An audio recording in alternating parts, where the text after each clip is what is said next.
Okay, thank you everyone. Welcome to Dejaneri Maestas BFA exhibition, Liberation, Not Loss.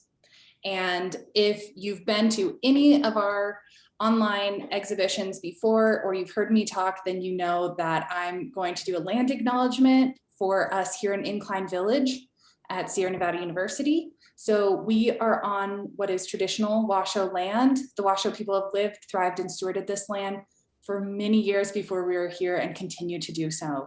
We acknowledge the Washoe people for their care and pay our respects to elders both past and present. I encourage you all to look up what native land you're living on.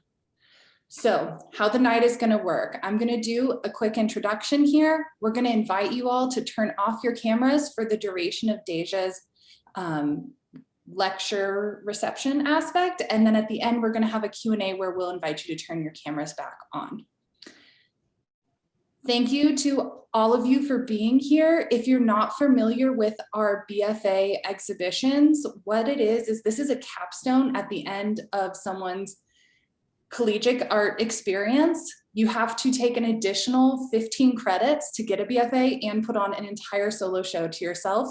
Believe me when I say this is no small task. So tonight, not only are we going to enjoy Deja's work, we're also going to honor all of the hard work and the literal blood, sweat, and tears that goes into a BFA exhibition. I feel like I lost my spot in my notes. It's okay. I could go on and on about Deja and what an honor it has been to work with her as a professor, as someone on her BFA committee, and then as the gallery director. But I'm not going to, because that's not why you're all here. You know how awesome Deja is. So we're just gonna let her be awesome.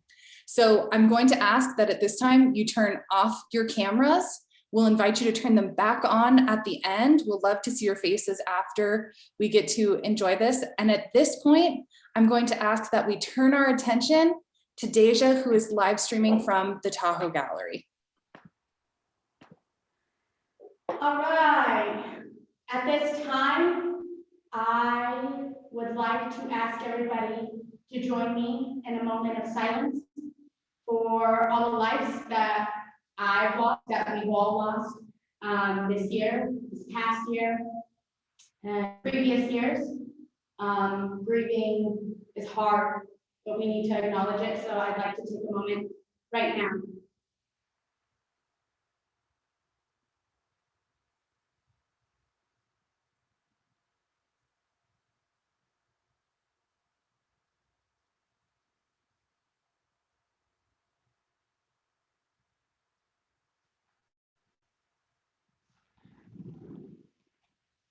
When the night has come and the land is dark and the moon is the only light we'll see, no, I won't be afraid.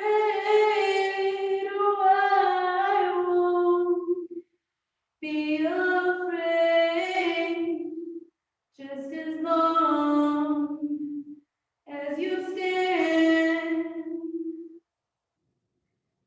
by me. Stand by me by Ben E. King, played out of that little phone as we said our last goodbyes to my grandfather, Grandpa Fred. This was the first moment in my life where I felt grief.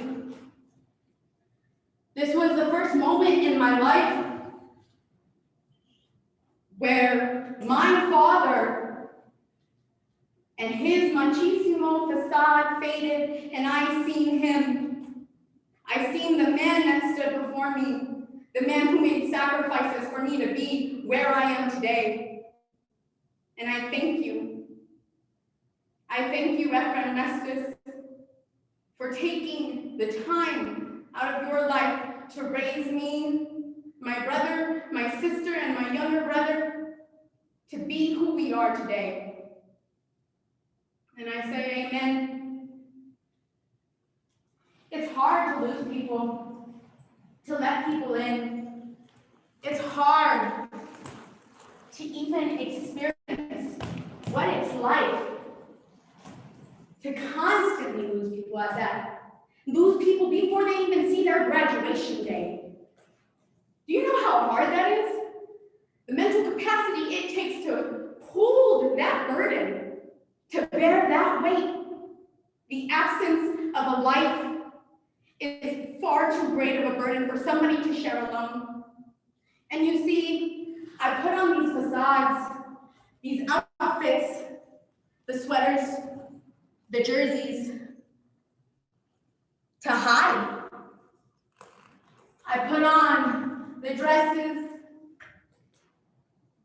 the coats, the skirts, the heels, to hide. Because it's hard to be vulnerable in a world so cold. But I say no more. I'm letting everybody in.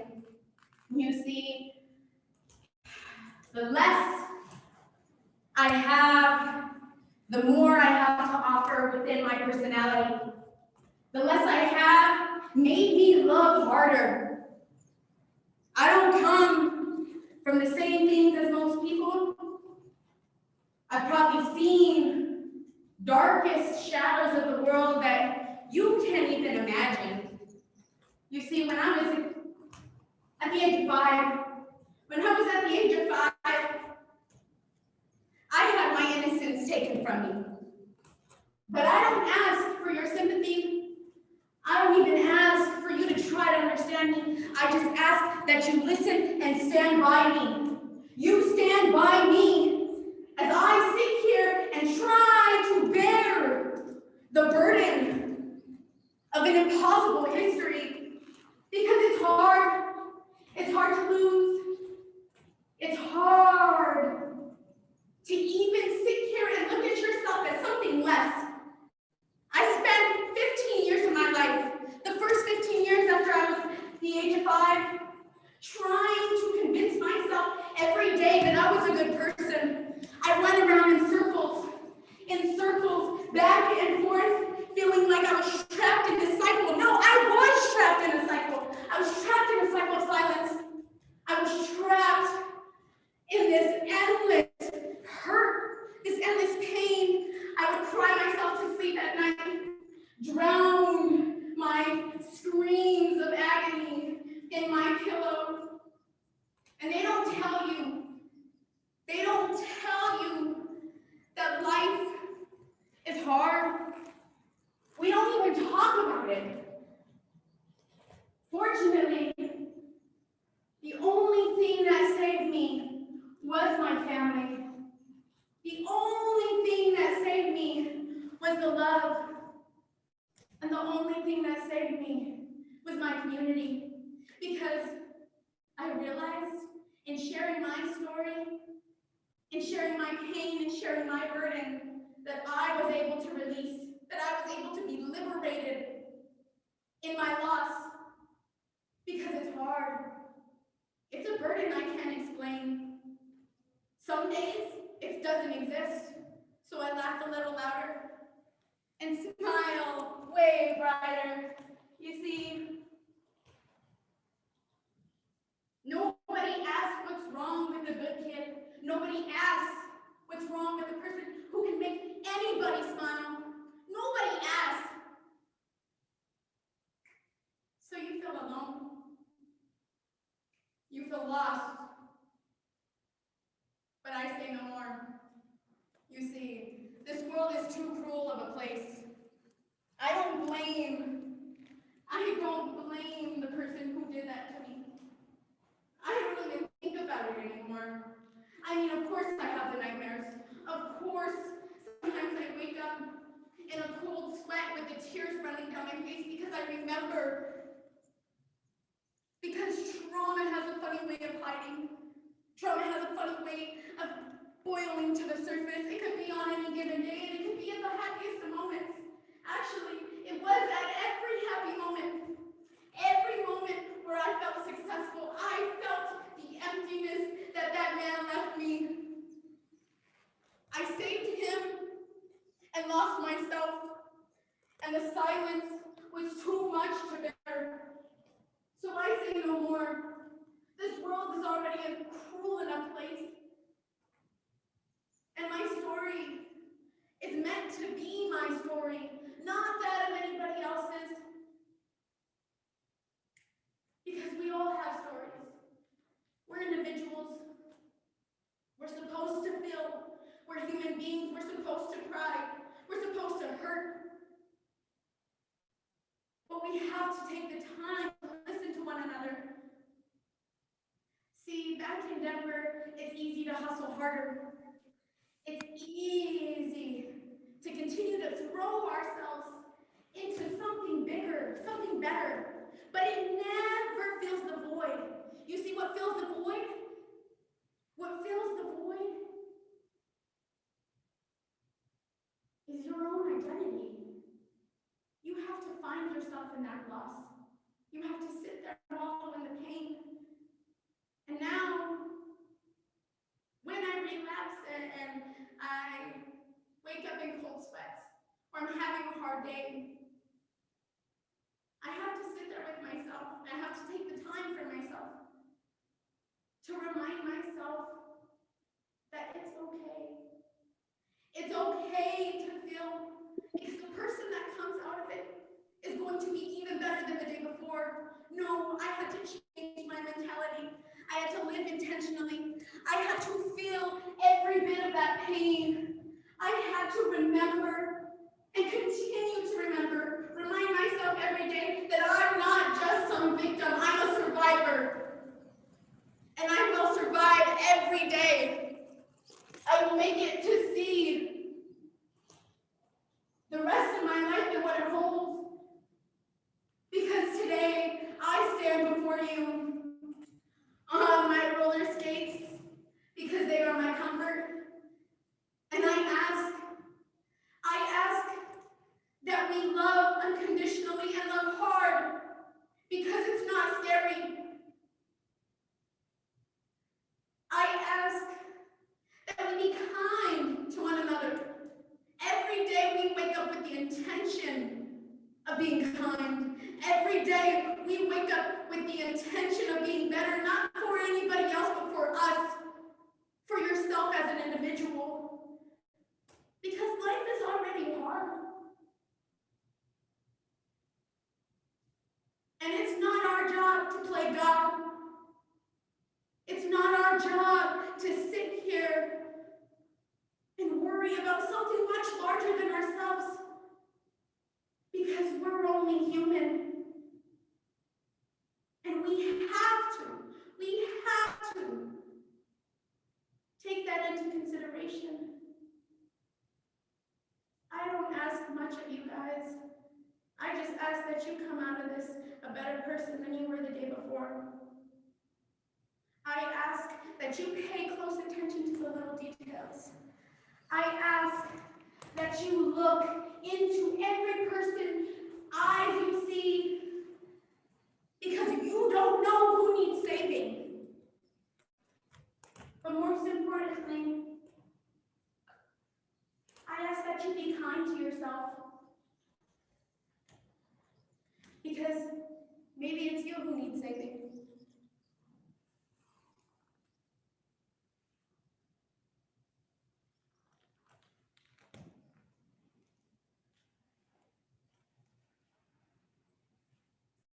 And now at this time, I'll be going into my presentation. And I hope if there's anything you take away from this, it's the resilience of the human brain, the resilience of that brain. So can I have another second round?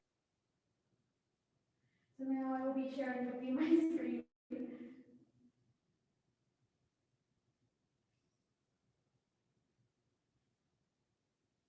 Liberation and loss. I shared with you guys the most vulnerable parts of me. Not for you, but for my liberation. Not for you, but for me. Because this is my home. It's so important to know my history. So important to understand that this is every bit of my being. I've lived in this house my entire life, and I've watched it change. And as we speak, it's changing, thanks to my father. He's doing a fantastic job, and I love him every day for it. And see, this is a home. It's not just a house, it's a home. We live in it, and we've been living in it, and we continue to make it our home. And like I said, the only thing that saved me was my family. So I'm sharing with you guys some pictures of a young Deja, because no matter what, that smile has remained the same. I'm still the same little person that I was then, still the same person that I was when I was 5, just grown and learning to bear the burden of an impossible history. And I haven't lost any of this goofiness. It's actually the biggest part of my artwork. I know I talk about a lot of serious things, and I sit here and I try to throw myself into this social aspect, social justice realm, because my parents constantly made sure that I was a whole child.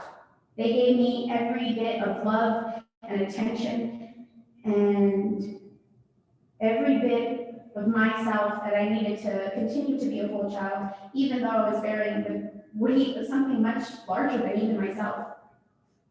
And not only do my parents love each other endlessly and love each other unconditionally, they love their children unconditionally. And I think that's such an important factor that made me grow up to be who I am today. And not only that, but my grandparents, they are every bit of the reason I stand before you today. And I am an artist because grandma was a chef. She also crocheted. In the far corner over here, this is my grandma Tia and my grandma Carol. And those women are literally the American dream come to life, come to fruition. And I thank them for bringing my parents together, for loving my parents and everything that they are. I also thank my grandma Kathy for being who she is. I don't have enough pictures of my grandpa Fred because he's as stubborn as my father, obviously. But those are my artists that I first started with in life. Next up is my Boys and Girls Club family. Shout out, because you guys inspired me every day to make something more of myself. Julio, if you're watching, I love you to death, and you already know.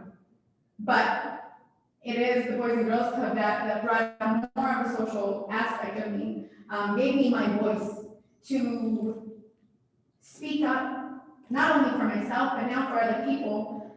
And they saved me just as much as I like to think I saved them.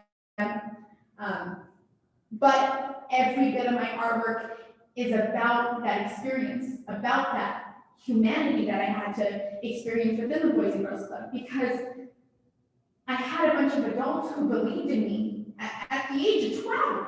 They were pushing me to do something much larger than myself because they seen the potential. And I thank them every day for it, because they are the start to my art. They were the first people to even believe in me and my art as an artist. Thank you to Sarah, my art director that was there the entire time growing up. You helped me find an outlet, and I didn't realize I needed it. And I didn't even think I was going to be an art major when I went into college. And not only did those people inspire me, I found inspiration in everything. The architecture in Denver, in the people, the struggle. But to be specific, when I was creating my show, I looked at Andrea Sattel first.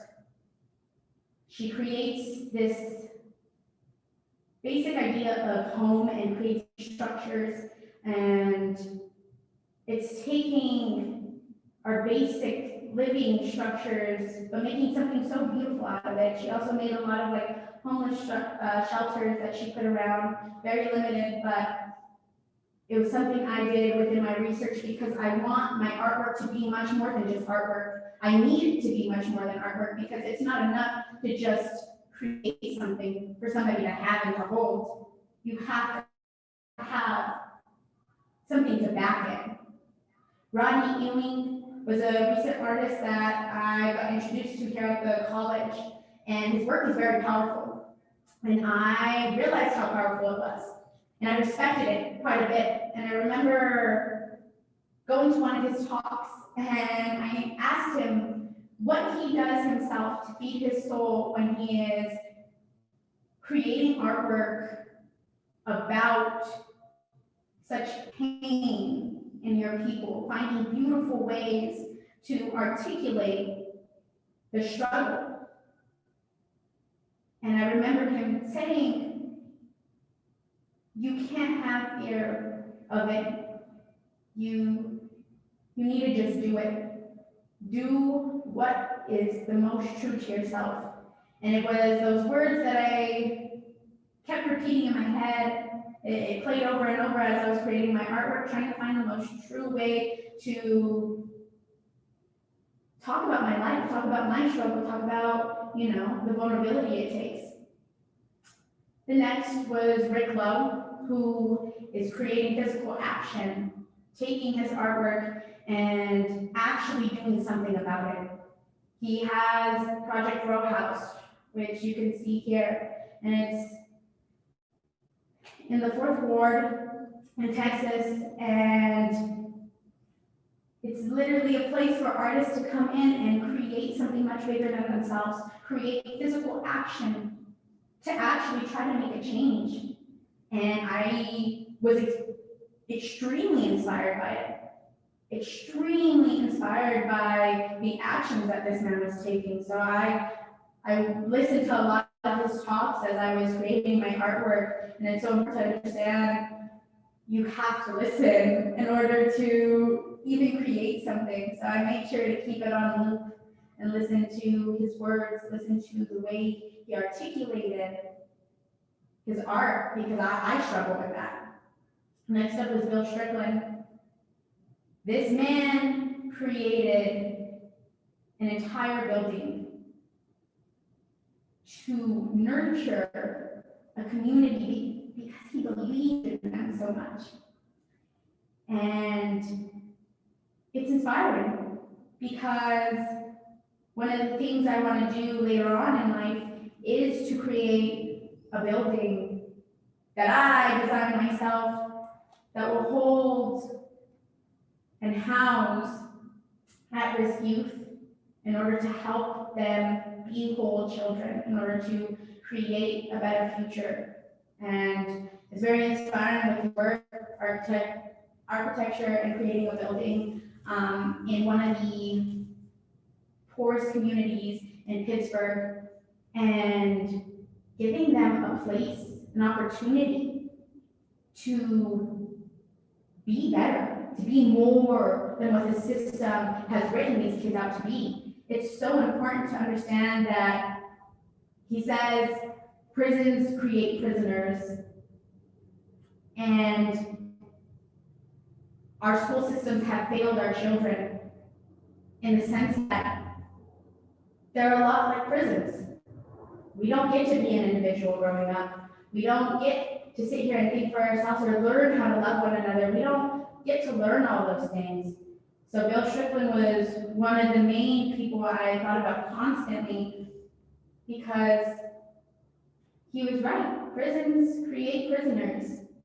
It's not any way around that. And it's so important to understand we have to give each other the chance, a running start. Even though I listen to a lot of those voices, there are more, podcasts and YouTube videos I watched of people and the inspiration behind it, the lyricism, and how to articulate and inspire people to make a change, make a difference. And so, of course, Martin Luther King is a big one. Malcolm X, just as big. Top far right corner is Priscilla Falcone, who is a professor at the University of Northern Colorado, that I've got to meet personally within some stuff I did, not stuff, with the program I was able to take part in during the summers in northern New Mexico, on a land called Tierra Amarillo, sorry. And then Patricia Smith, who was I don't understand, was or is a current MFA professor here at Sierra Nevada University. Meeting her personally changed my life. The articulation, the belief in me as not only a person, but a poet.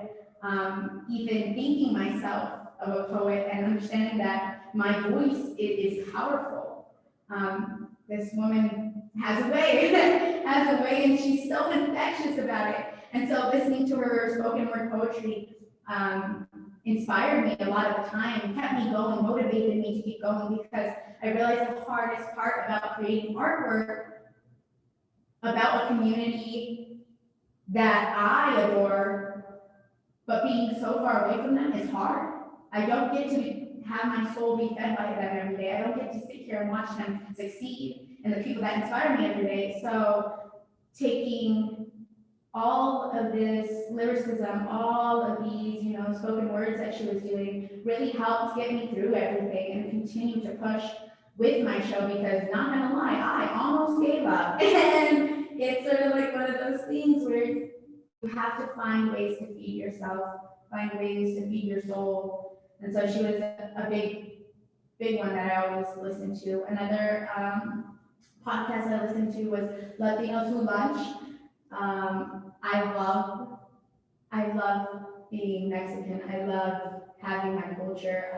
I love it so much. And so to have these people who outwardly and openly speak about, the struggles of being Mexican American, it's so empowering and so needed, so necessary for me and everything it was that I was doing, because not gonna lie, I get real frazzled and I feel like I'm all over the place, and I always need voices to hone me in, to feel like I'm being heard in a sense. And so they were super important for that.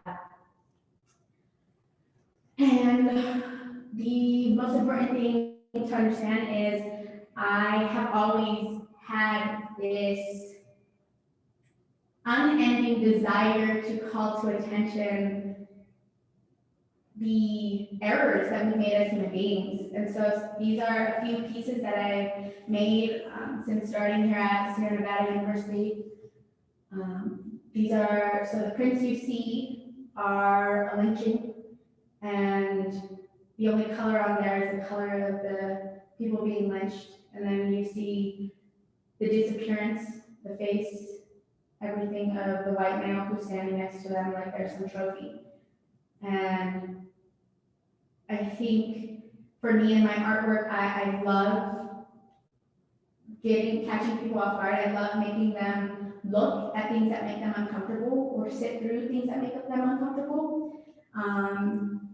And I think that's something that has always lived inside of me. I love calling people out on their bullshit, because there's enough of it in the world. So we have to keep each other accountable.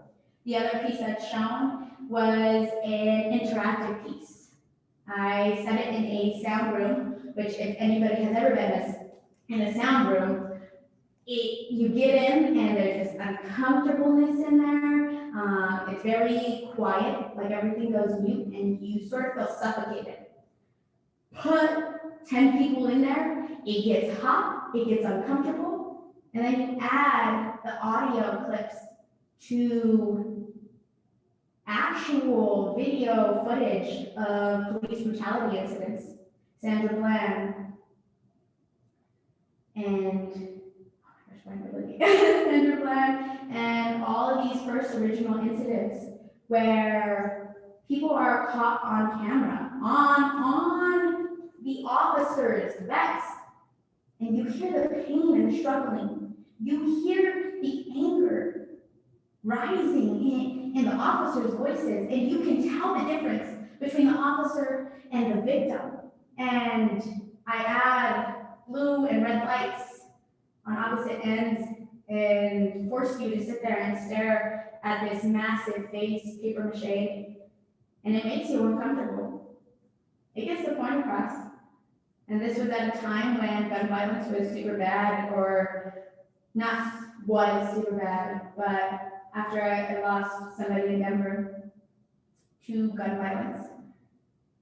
And that pain is real, so I had to make a piece about it. I had to sit there and make all of these white people who were in my class understand what it's like to not have a voice, to be silenced, to be put through something so traumatic. And that one still gets me to this day, but it makes sense and propels me forward to the art that I create today, where I place myself in a room, a gallery space at that, and not gonna lie, I'm super uncomfortable with the gallery space because it reminds me of the box that society places me in. And so I had a hard time. I had a very tough time creating work to place into the space that I was forced to be put into, and I felt like I was being stuffed into this box. And so I had to find a way to make it mine. I had to find a way to make it home. And so on here, you see that this room, I have set up candles of saints and prayers that remind me of my grandma, remind me of my mom, remind me of my family, my history, my culture. Because being a part of a separate community, being a part of a community that lacks diversity, you feel like you're losing that. You feel like you're forced to hide it, to stuff it in a box because you're too much for them. Because you know, like your dialect is a little too hood or things like that, where it's just like they look at you sideways for certain things. And so I created a space that allowed me to comment on American society. This right here is to my people, showing them that a part of everything, we continue to hold the American ideals of our society, of everything that America tells us to be, very high. We cover it in gold, and we want to be it. We want to get to there. That is the end goal. But the reality of it is, I don't want it. So I placed this little altar there with the shadows and a prayer on there to remind myself of where I come from, but that I don't have to always be that I have to make it my own. Next up is tortillas. It's essential to know that my dad didn't teach us to break bread with just anybody. You don't sit down and enjoy a meal with just anybody off the streets. It's the people you hold highest. It's such an honor to share a meal with somebody. And so I have my family portrait on tortillas, which is a tradition in my family to make tortillas, and my grandma taught me.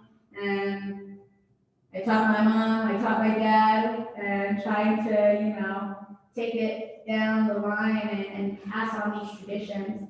And so this is an homage to my family and how much I broke bread with them, and that I will always hold them high up, that I will always honor them. I created these ceilings because as people, we lose faith. And it's so important to understand that our faith, in whatever it may it be God, may it be Buddha, whatever it is, our faith is the only thing that gets us through to see the next day. A lot of the time, our faith is the only thing that saves us. It's the churches in our community that offer sanctuary, and we have to pay respect to it. For me, I never really liked going to church. I liked the idea, yes, But being there and understanding that it was religion that murdered hundreds of millions of people. It was religion that brought us to our knees. It is also religion that continues to get us through to see the next day. And so I created these cathedral-style ceilings out of bed sheets and metal frame, and I hang them up above me because I hold that highly. I respect where I come from. I respect that religion, and it's every bit of what shaped my family, me, and society, period. Next up is these wooden frames that you see. I placed my facade of clothing on them because I always close myself off to the world by placing up these facades, these little outfits. I always try to hide by being the most well-dressed, but nonetheless hide everything it is that I hold with me. Nowadays, it's more of a celebration of myself because it feels good to look good. It feels great to do that for yourself. And so it's been my way to cope with a lot of things. And it used to be a facade. Now it's my strength. I wear my culture, I wear my mom, I wear my dad on my back with me every day because they're not physically here with me. They're thousands of miles away, but I love them nonetheless, and so I pay respect to them by wearing clothes that reminds me of them, comforts me. Next up is this collage piece. You can see little bits and spurts of it, but I hold everybody on the outside, and I have this thought process where my brain goes outward first. I can't tell you how much my brain processes within seconds, but it's always too much for even me. I get ahead of myself all the time. I mean, you can probably tell by the way I'm talking, but I have so many thoughts that run through my head that I always need to look within myself and reflect in order to chill, in order to recenter myself. And a lot of the times it's on roller skates that I'm able to center myself, center my being, and find a good outlet. So roller skates is such a big thing to be a part of my show, to wear during my show. But this collage piece was one of the first pieces I did, and it took a lot. It didn't look like this at first. It's been through a whole stage of things, but that collage piece started these larger outward, I guess, gestures that I had to make. I had to think big in order to get to the smaller details, and so the collage piece really helped me. And that was actually the first piece that I did of this whole show, and what actually set off on how my show was gonna come to fruition. And on the back side, you see the blankets that my grandma Kathy actually sewed together of a lot of like different clothing that I've grown up seeing, but of Packers gear, thanks to my dad, and just repurposing, which I did a lot of in the show, repurposing, creating things from reused and recycled materials, bed sheets, physical blankets that my grandmas have made, have gifted me, and it's all coming to terms. And in the middle, you see I have a domino set up. Dominoes was an essential thing that brought a lot of my family together. I remember some of my favorite memories were sitting outside in the backyard and playing dominoes as the sun set, and we had the barbecue going, and we were just unapologetically happy, sitting there enjoying each other's presence. And dominoes was the thing that brought us together. Dominoes is still like a family game night go-to because we can't play Monopoly. We argue too much. That's too long of a game. But dominoes always brought us together. It was also the way I learned to count. when my dad taught my siblings to count. And it's so important for us to be playing dominoes and having that a part of my culture. And now that brings us to the end, and I am ready to take on questions. Can you hear me? Yes, first off, I think we need to, congratulations, Deja. We need to take a moment before you take questions. Okay, and then, Here, yeah. beautiful. So we're gonna open it up to questions, and you can either just unmute yourself and ask, or you can type just the word question or something in the chat box, and I can call on you in that order.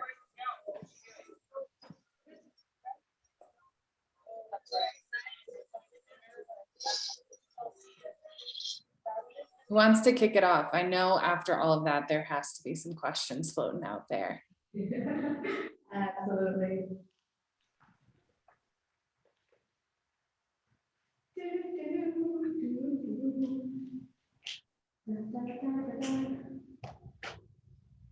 Anybody?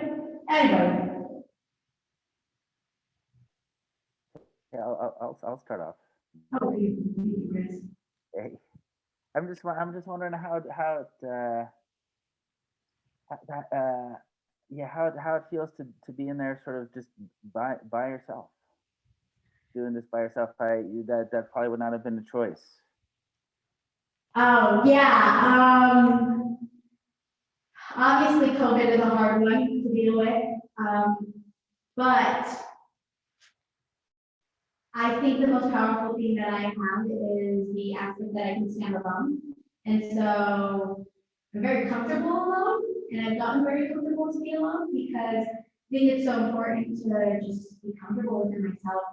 And my family is in the other room, but it is sort of weird to be alone in here and be on Zoom and like be talking to a camera. I'm not really used to this, but it's really fun, and I think it allowed me to calm myself a little bit more and keep focused because I don't know how to do it with people actually around. I've been so used to being alone that I think it's a comfort zone now, and so I think it was needed to be alone.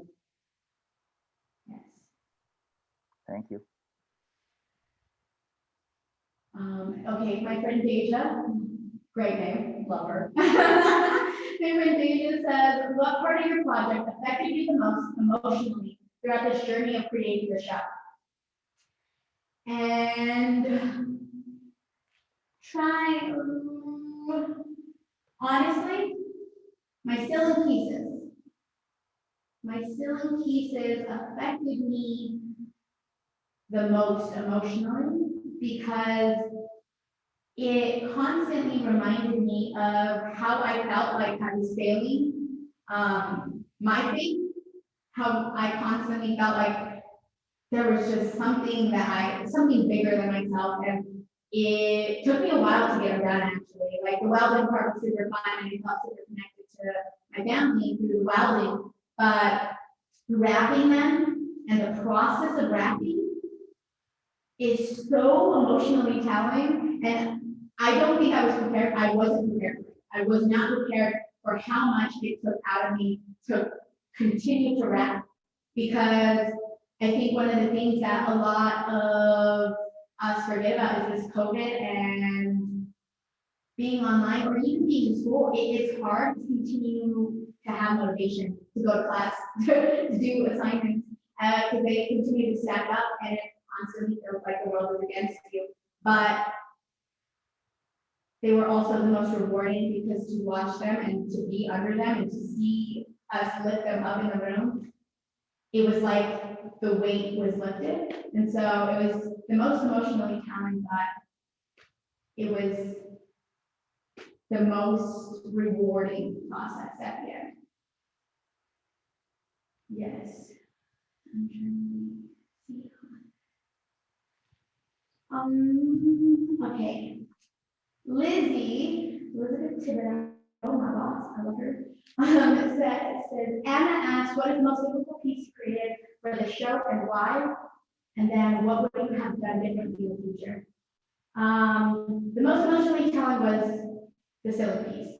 The most difficult piece I created for the show was actually my laser cut tortillas. If that answers the question for the tortilla art, which is laser cut. And that's because it took a lot of time and I had to create a whole different set and work in a different program before I went into it. And so that one was difficult because I also had to worry about the laser cutter, watch that, go in, there's all these little moving parts, and that one was probably the most difficult. To answer what would I have done differently in the future, everybody knows I'm the last minute queen over here, but it'll probably be being more prepared, allowing myself more time, because I need a lot of reflection in order to deal with the things that come up in my artwork and everything. So it'd be allowing myself more time, but also outwardly speaking to my communities, because I said that was the hardest thing to be away from them. So it would be actually going to visit my community, actually setting up things where I'm helping them or speaking to them, to the people who these pieces are about, because for some reason I always forget to call people. I'm sorry to everybody. I love you all dearly, but I do forget I even have a phone at times, and I try to be better about it, but I need to start to get better about timing and those things and allowing myself that. Yes. And then Julia Hart, or Deja says, how many tries did it take to make the perfect tortilla art? How many tries did it take? I think there were 5 tortillas that we started out on, 5 tortillas that I gave myself time to do, but it took some time. Some of them cracked, I'm not gonna lie, and a lot of the time, sometimes because the tortillas would fold up once the heat hit it, we had to figure out a way to do that. So thank you, Rick, for problem solving for me through this whole show. He's my saint, my savior. Love you, Rick. And then the next question is, I'm curious how you feel about the path to your next goals. What is next? Will you move back to Colorado? Well, I don't know what's next. I like to, now that I have such a different perspective on life, and there's this piece that I have with, like I said, the liberation and accepting my loss. I like to take my time in life. I think it's so important to, but I know I want to start spending more time with what it is that I love, because we don't know when their last moment will be. We don't know that. So I want to continue to throw myself back into my community. So eventually I do plan on moving back to Colorado. I plan on moving back to Denver because I miss my community, I miss my people, I miss the feel, I miss every bit of the craziness that is Denver, but also because I don't want to lose another person. I don't want to lose more people, and so I will be going back at some point, doing something bigger, doing something better. But it'll be more in the social practice. So, yes.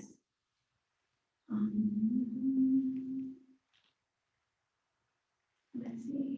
If you had to choose a certain standalone piece to represent you, which would it be? I think the standalone piece are my walls. They're 6 feet, 60 wide, 8 feet tall, and those standalone, and I think they show how tall I feel, even though I'm 5'2", but my personality is 6 foot, I swear to you. So nobody ever guesses how tall I am. I'm actually very short. So my walls are best to represent a lot of like my personality and like my clothes and that little, swagger I got going on.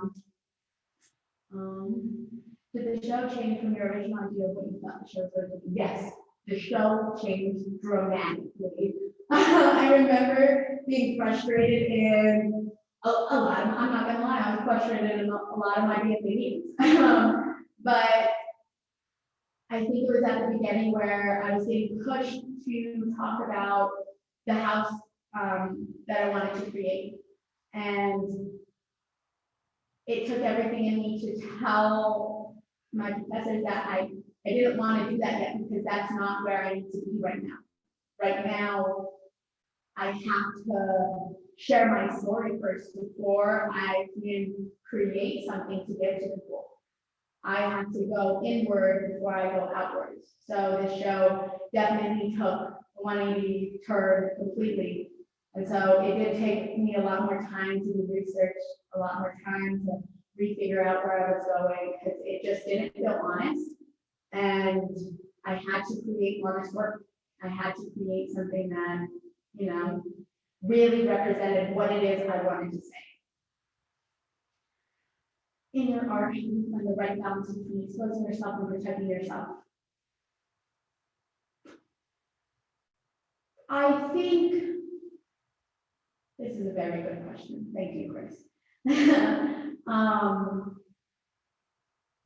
After doing, my whole performance, after doing all of this, I realized that the only way of protecting myself is exposing myself. And so I'd like to live an honest life. I'd like to keep that burden of an impossible history off my shoulders alone. And so I think creating a more vulnerable sense for other people is so important. And so I will continue to be honest and open as possible. If you have questions, if you feel like talking, if you feel like opening up, I'm always here, but I think it's super important to be the change I want you to see in the world. And so I wish to see people be more kind, more open, more unapologetically themselves, because it's super important that we do that for ourselves and create a more accepting world. And McKenna says, you mentioned social justice and creating wholeness for the home. Do you see yourself pursuing these things in the area or relocating to a more diverse community? And so what aspects of social justice do you want to focus on next? Great question. I love that. I do see myself relocating to the community that needs me the most, because as a person, I realize we can't control anybody. We can't control anybody's actions. We can't control anything outside of ourselves. And so the only thing I can offer is being an inspiration to others, being that, monument to not become your pain, not become your struggle, but to use that to propel you forward. And so I love to be hands-on, I love to be in person, I love that social aspect. And so I can see myself definitely relocating to a more diverse location in order to continue to pursue to change the world. And the aspects of social justice that I want to focus on next are more than likely going to be in the Boys and Girls Club. Boys and Girls Club was a big foundation for me, a big starting point to everything that I am today and the family that I have. My Boys and Girls Club staff members are my family. They are every bit of my community and my family. So I know I want to go back and give back to that community next. Michael Davis says, will you continue to make this type of art? Are you drawn to the subject to help more move conversation? I think I'll go bigger. I'll go more prominent in actually working in community, actually working with people, giving other people a voice, because I can't speak for an entire community. I can only speak for myself. And it's not fair that I speak for an entire community. It's not fair that we don't have a voice, that we feel like we're silenced. And so my job would be to giving people the tools necessary to vocalize and verbalize their individual struggle. And so I'll continue to try to make art that somehow creates that conversation, somehow, you know, inspires other people to have those conversations, and not be scared to have those conversations. Allow people to be a little softer, a little more vulnerable, like I said. And then Deja, love you always, says again, what inspires your definition of beauty? What was your biggest fear in creating something so vulnerable for others to admire? Beauty is in loving the eye of the beholder. I realize that is such a true quote, such a true quote. And the thing that inspires my definition of beauty is my family struggle. You know, living paycheck to paycheck, watching my mom sacrifice a lot of her time in order to help us pay the bills, and my dad being an all around, all the time dad, where he stood at home with us. He chose to do that and sacrifice that and his time in order to get back to us, and I think that is absolutely beautiful.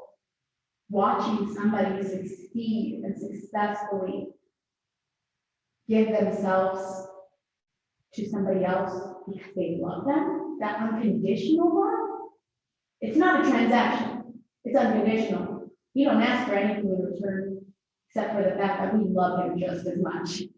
And we do. I love my father to death, and so that love, that unconditional type of stuff is definitely what I define, what helps me define beauty. And my biggest fear in creating something so vulnerable for others to admire, I think,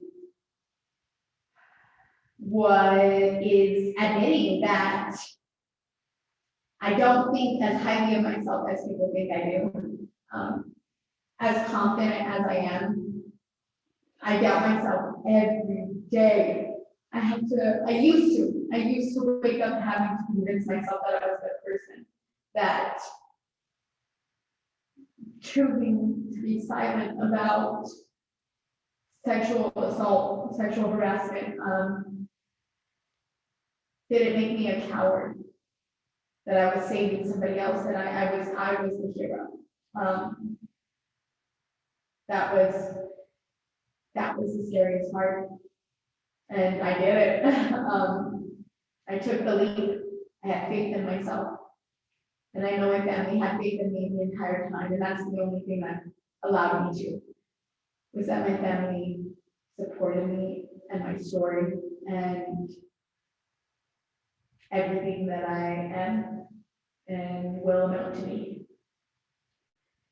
Aaron says, how do you find the middle ground in creating art that conveys these certain messages and can help other versus art that you make for yourself and wholly for you?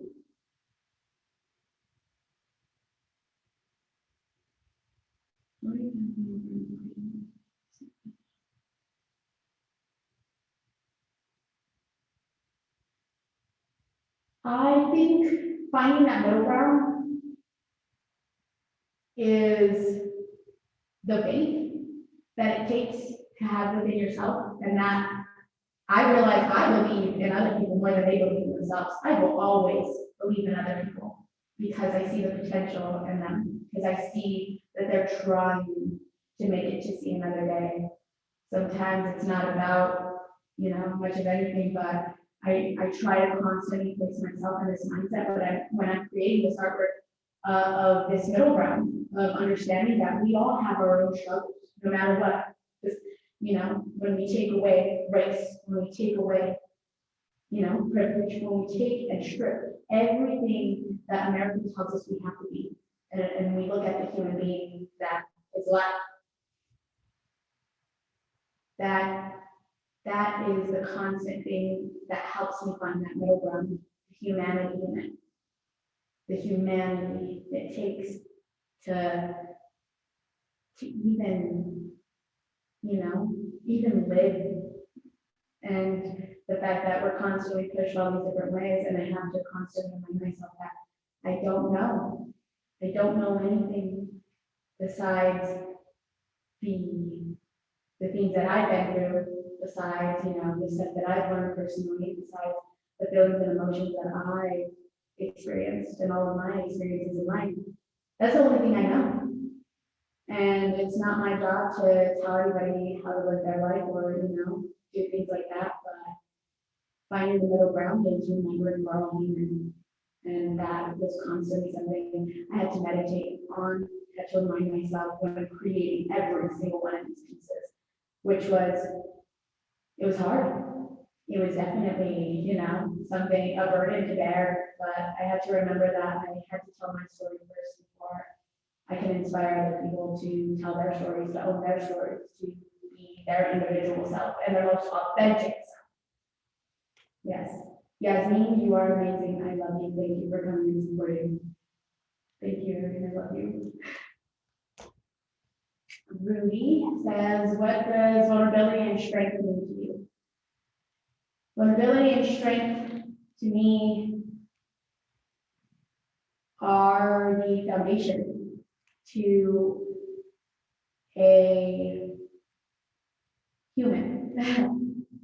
Vulnerability and strength to me mean everything, if I'm being honest. They're the one thing that gets me out of bed in the morning and willing to talk to other people, willing to give so much of myself to this world. Even though I know some people don't deserve it, I still choose to love endlessly, love unconditionally, and love unrelentingly, because love is genuinely what we need in this world. It is the only thing that's gonna truly change the world. Yes. Are there any other questions? Thank you all so much for your questions. It has been such a joy to get to see your performance, Deja, and get to hear you speak about your work and all the hard work that you've done over your course of time here at Sierra Nevada University. And I ask that we all just pour out our love one more time for Deja. One, congratulations, you did it. You're done. You did the BFA thing. So yay on that. And then congratulations. Thank you, thank you. Celebrate, right? Thank you, thank you. I love you all. Thank you to everybody who came out to support. Thank you to my family. You guys are everything that has saved me. Thank you to my professors for sticking with me, because I know I'm stubborn and I know I push buttons and I know I don't put you guys in on everything all the time, but there is a method to my madness. I appreciate and respect you all for everything that you are and sticking with me. Thank you for standing by me for everything, and thank you for believing in me, even though, I felt uncomfortable during, everything, and being a part of such a non-diverse community. I'm going to make one last plug here before we wrap, which is next week we have one more BFA. So please turn out one more time. We're going to be celebrating Hannah and her amazing show that will be on view in the Garage Door Gallery next week. We will be meeting at 5 o'clock next Wednesday, 5 o'clock, not 5:30, 5 o'clock. So we hope to see you all next week at 5 to celebrate Hannah. And congratulations again, Deja. Well done. Thank you, everybody.